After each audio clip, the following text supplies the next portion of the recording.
नमस्कार बच्चों, आप सभी का दृष्टि आईएएस पर बहुत बहुत स्वागत है। बच्चों, आपको पता है कि ये सीरीज जो आपके लिए शुरू की गई है, जहां कम समय में बेहतरीन एग्जाम ओरिएंटेड कंटेंट आपको देने का प्रयत्न रहता है, वो भी उन टॉपिक्स पर जहां से प्रश्न आने की संभावना बहुत ज्यादा है। और आपका जो अपकमिंग यूपीएससी प्रीलिम्स है उसमें भी ये टॉपिक बहुत महत्वपूर्ण है, क्योंकि ऑलरेडी यूपीएससी ने इन टॉपिक्स पर क्वेश्चन पूछे हुए हैं। और आज हमारा टॉपिक है प्रमुख रामसर स्थल, मेजर रामसर साइट्स। मैं आपको वो पीवाईक्यू भी दिखाऊंगा जो यूपीएससी ने पूछे हैं। सबसे पहली बात कि ये रामसर स्थल क्या है, वो समझने से पहले हमको समझना पड़ेगा कि एक टर्म है बार बार जो इस टॉपिक में आता है, वेटलैंड यानी आर्द्र भूमि, वो क्या है। तो चलें एक बहुत बेसिक डेफिनेशन से शुरुआत करते हैं। आर्द्र भूमि यानी वेटलैंड ऐसे क्षेत्र हैं जहां मिट्टी में नमी है। अब आप कहोगे सर मिट्टी में नमी है, तो मिट्टी में तो नमी कई जगह हो सकती है। सर हो सकता है कि मिट्टी में नमी हम तो अपने घर के बाहर एक लोटा पानी डाल दें, मिट्टी में नमी कर दें, तो क्या वो आर्द्र भूमि हो जाएगी? नहीं। तो अब इस डेफिनेशन को कंप्लीट करने का समय है। क्या है कि ऐसे क्षेत्र जहां मिट्टी में नमी हो और उस क्षेत्र पर डिपेंड करते हो, आश्रित हो पेड़ पौधे जानवर अपने सर्वाइवल के लिए, अपने जीवन के लिए वो इस क्षेत्र पे निर्भर करते हैं, तो ऐसे क्षेत्रों को हम आर्द्र भूमि कहते हैं, यानी वेटलैंड कहते हैं। अब हमारी डेफिनेशन कंप्लीट हो गई, क्योंकि अब अगर आप जो कह रहे हो कि हम अपने घर के बाहर एक लोटा पानी डाल दें, तो आपने उसको वेट तो कर दिया जमीन को, लेकिन यहाँ पे पेड़ पौधे जानवर उस पर आश्रित थोड़ी ना है, तो वो वेटलैंड नहीं। अब ये जो मैंने डेफिनेशन बताई कि ऐसे क्षेत्र जहां पानी, जहां मिट्टी और जहां पे पेड़ पौधे जानवर निर्भर करते हो, तो ये ऐसे भी क्षेत्र हो सकते हैं जहां मिट्टी में नमी कम हो, जैसे कोई दलदलीय क्षेत्र, स्वैम्पी एरिया। और ऐसे भी क्षेत्र हो सकते हैं जहां पर मिट्टी में नमी बहुत ज्यादा है, जैसे कोई झील, जैसे कोई लेक। अब बात करते हैं ये रामसर स्थल क्या होता है। अब देखो 1971 में यूनेस्को ने एक मीटिंग ऑर्गेनाइज की, और जब रामसर शहर ईरान का, जहां पे ये मीटिंग आयोजित की जाती है, यहां पे कई सारे देश मिलते हैं और डिसाइड करते हैं कि देखो दुनिया में तो बहुत सारी आर्द्र भूमियां हैं, बहुत सारे वेटलैंड हैं, लेकिन उनमें से ऐसे वेटलैंड जो बहुत महत्वपूर्ण हैं, जहां पे पेड़ पौधे जानवर बड़े स्तर पर निर्भर करते हैं, जो अंतरराष्ट्रीय महत्व के हैं, चलो उनको बचाते हैं। तो इसलिए 1971 में एक सेट ऑफ रूल्स डिसाइड किया, कुछ नियम डिसाइड किए गए इन देशों द्वारा यूनेस्को के नेतृत्व में, कि जब कोई भी देश अपने बहुत सारे आर्द्र भूमियों में से किसी आर्द्र भूमि को कहेगा कि ये आर्द्र भूमि मैं रामसर स्थल के रूप में घोषित कर रहा हूं, इसका मतलब वो देश कमिटेड है कि वो जो नियम 1971 में तय किए गए, वो उन नियमों के आधार पर उस स्थल को प्रोटेक्ट करने के लिए, संरक्षित करने के लिए कमिटमेंट दे रहा है, वो अब बाध्य है। तो यानी आर्द्र भूमि तो हर देश में बहुत होते हैं, इंडिया में भी बहुत आर्द्र भूमि होंगे, आपके क्षेत्र में भी कुछ आर्द्र भूमि होंगे, पानी होगा, मिट्टी होगा, वहां पे पेड़ पौधे जानवर होंगे, लेकिन सारे आर्द्र भूमि को हम रामसर स्थल घोषित नहीं करते हैं। हम सिर्फ उन्हीं आर्द्र भूमियों को, उन्हीं वेटलैंड्स को रामसर साइट घोषित करते हैं जो हमें लगता है कि हमें यहाँ पे बचाव कार्यक्रम करना चाहिए, क्योंकि ये बहुत महत्वपूर्ण है। और इसीलिए आज भारत के पास भले ही बहुत सारे वेटलैंड हो, लेकिन रामसर स्थल उनमें से मात्र 99। तो क्या मैं ये स्टेटमेंट दे सकता हूं कि सारे वेटलैंड रामसर स्थल होते हैं? नहीं, मैं नहीं दे सकता। लेकिन क्या मैं ये बोल सकता हूं कि सारे रामसर स्थल वेटलैंड होते हैं? हाँ, मैं ये बोल सकता हूं। चलिए, तो रामसर स्थल रामसर कन्वेंशन के तहत अंतरराष्ट्रीय महत्व की आर्द्र भूमियां हैं, और रामसर कन्वेंशन को आर्द्र भूमियों पर कन्वेंशन के रूप में जाना जाता है। 2 फरवरी 1971 को ईरान के रामसर शहर में यूनेस्को द्वारा एक ये संधि की गई, और 1971 में ही साइन किया गया और अपना लिया गया रामसर कन्वेंशन, यानी ये डॉक्यूमेंट। अब 1975 में बच्चे ये इंप्लीमेंट होता है, लागू होता है। तो कुछ ईयर्स इंपॉर्टेंट है। तो सबसे पहली बात, रामसर कन्वेंशन किसके नेतृत्व में? यूनेस्को। और 2 फरवरी 1971 की बात है जब बच्चे इसको साइन किया गया और साथ साथ इसको अडॉप्ट किया गया। लेकिन ये एनफोर्स कब हुआ? 1975 में एनफोर्स हुआ, यानी कि इंप्लीमेंट हुआ। अब इसलिए हर साल इंटरनेशनल वेटलैंड डे, यानी अंतरराष्ट्रीय जो आर्द्र भूमि दिवस है, वो 2 फरवरी को मनाया जाता है, क्योंकि 2 फरवरी 1971 को ही साइन किया गया था। अब बेटा, वेटलैंड्स को हम लोग बोलते हैं किडनीज ऑफ लैंडस्केप। क्यों? क्योंकि जैसे जो किडनी होती हैं वो हमारे ब्लड को प्यूरिफाई करती हैं, और वैसे ही बच्चे जो वेटलैंड हैं, ये पानी को रिवर्स में, या हम कहें सीज में पहुंचने से पहले, समुद्र में या नदियों में पहुंचने से पहले, ये वेटलैंड्स पानी को प्यूरिफाई कर देते हैं। तो इन वेटलैंड्स में जो माइक्रो ऑर्गेनिजम्स होते हैं, जो प्लांट्स होते हैं, ये पॉल्यूटेंट्स को फिल्टर आउट कर देते हैं, ताकि ये जब पानी यहाँ वेटलैंड से आगे पहुंचे तो वो ऑलरेडी प्यूरिफाइड है, तो इनका किडनी के जैसा काम होता है, गुर्दों की तरह काम होता है। एक ये बात वेटलैंड्स के लिए दिमाग में रखना। चलो फिर भारत के पहले रामसर स्थल कौन से हैं?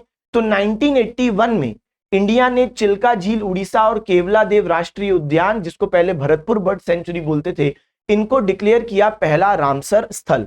तो बच्चे पहले रामसर स्थल ने चिल्का लेक उड़ीसा और केवलादेव राजस्थान। कब हमने किया?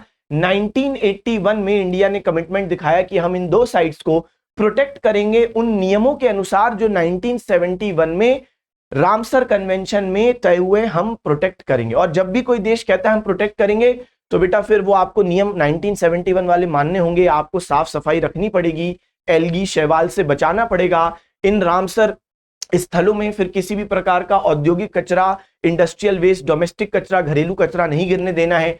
फिर भारत ने बच्चे 1982 1 फरवरी को रामसर कन्वेंशन पर हस्ताक्षर की, यानी हमने एक साल पहले 1981 में यहाँ पे दो साइट्स को डेजिग्नेट कर दिया कि इनको हम प्रोटेक्ट करेंगे शुरू में, और अगले साल फिर हमने रामसर कन्वेंशन पर 1982 में साइन किया। तो सारे ईयर देखते हैं। सबसे पहले 1971 जब रामसर कन्वेंशन साइन हुआ, 1975 जब वो इंप्लीमेंट हुआ। इंडिया की बात करें तो 1981 में हमने डेजिग्नेट कर दी दो साइट, और 1982 में हमने साइन कर दी। पश्चिम बंगाल में सुंदरवन आर्द्र भूमि, ये पश्चिम बंगाल में मौजूद और इंडिया का सबसे बड़ा रामसर स्थल area wise. Sundarbans wetland in West Bengal is the largest Ramsar site. पहले हो गया चिल्का केवलादेव, लार्जेस्ट हो गया सुंदरवन। जबकि सबसे छोटा कौन सा है बेटा? रेणुका वेटलैंड, जो हिमाचल प्रदेश में मौजूद है। वर्तमान में जब मैं ये आपको वीडियो दे रहा हूं बेटा, 99 रामसर साइट्स हैं जो समय समय में बढ़ती हैं। जो सबसे रिसेंट है वो कौन सी घोषित की गई है?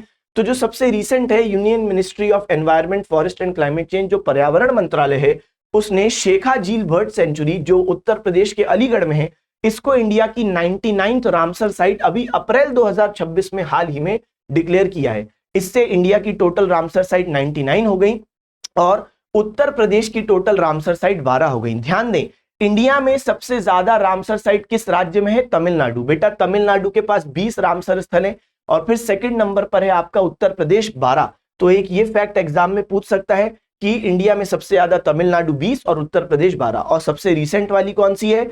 तो शेखा झील पक्षी अभ्यारण्य को डिक्लेयर किया गया है उत्तर प्रदेश में। अच्छा, इंडिया के पास जो 99 रामसर साइट है, तो इंडिया कहां पर स्टैंड कर रहा है दुनिया में?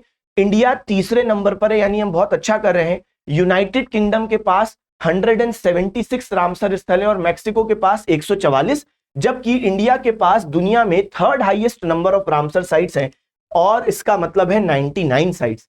अच्छा, और एशिया में हम लोग नंबर 1 है, क्योंकि सबसे 1 पे क्या है? यूके, सेकंड नंबर पर क्या बोला हमने? मैक्सिको, थर्ड पे इंडिया। तो एशिया में सबसे अधिक रामसर स्थल हमारे पास है और दुनिया में हम तीसरे नंबर पर हैं। ठीक है, चलो आगे बढ़े। अगली चीज, जो रामसर कन्वेंशन का आर्टिकल 3 है बच्चे, ये क्या कहता है कि जो अनुबंध करने वाले पक्ष है, यानी अलग अलग देश, ये अपनी योजना इस प्रकार तैयार और लागू करेंगे जिससे आर्द्र भूमियों के संरक्षण को बढ़ावा मिल सके। यानी 1971 में जो नियम तय हुए, वो नियम तो चलो सबको मान्य है, लेकिन इसके अलावा भी हर देश अपने अलग से नियम बना सकता है। तो इसमें कोई यहाँ पे इंटरफेरेंस नहीं किया जाता है रामसर कन्वेंशन के मेंबर्स के द्वारा। वो आप अपना सेपरेटली और एडिशनल संरक्षण के प्रोटेक्शन के नियम बना सकते हो। तो देखो, contracting party shall formulate and implement their planning so as to promote the conservation of wetlands. इसलिए 2010 में हमने wetlands conservation and management rules बनाए थे। तो हमने आर्द्र भूमि संरक्षण और प्रबंधन नियम 2010 में अलग से भी बना लिए। चलिए अब यहां पर देखो बच्चे, यहां पे एक बहुत इंपॉर्टेंट बात करता हूं मैं। यहां पे मैंने आपको 2025 में जो 11 साइट इंडिया ने डिक्लेयर की है रामसर स्थल, इसकी लिस्ट में आपको सौंप रहा हूं, इसको अच्छे से देखिएगा।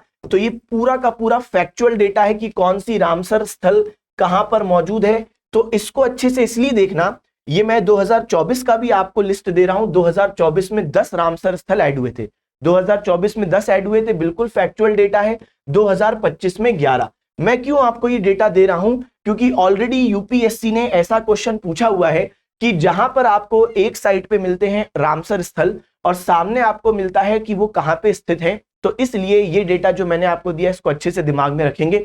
चलिए इसका जवाब देने की कोशिश करते हैं। तो 99 रामसर स्थल है, उनमें से एक है होकेरा, या इसको होकेरसर भी कहते हैं। और ये कहां पर है बच्चे, ये है जम्मू और कश्मीर में, तो पंजाब में नहीं है, ये गलत है।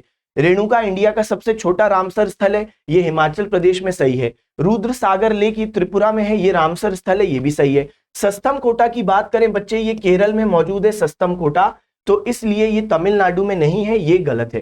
क्वेश्चन बोलता है कितने पेयर सही हैं, तो ये 2 पेयर सही हैं, तो ओनली 2 पेयर्स, तो 2 पेयर यहां पे सही हैं। आइए अगला देखें, एक क्वेश्चन है जो कि 2022 में यूपीएससी ने पूछा कि if rain forest and tropical forest are the lungs of the earth then surely wetlands function as it kidney. सही बात है। फिर which function of wetlands best reflects the above statement.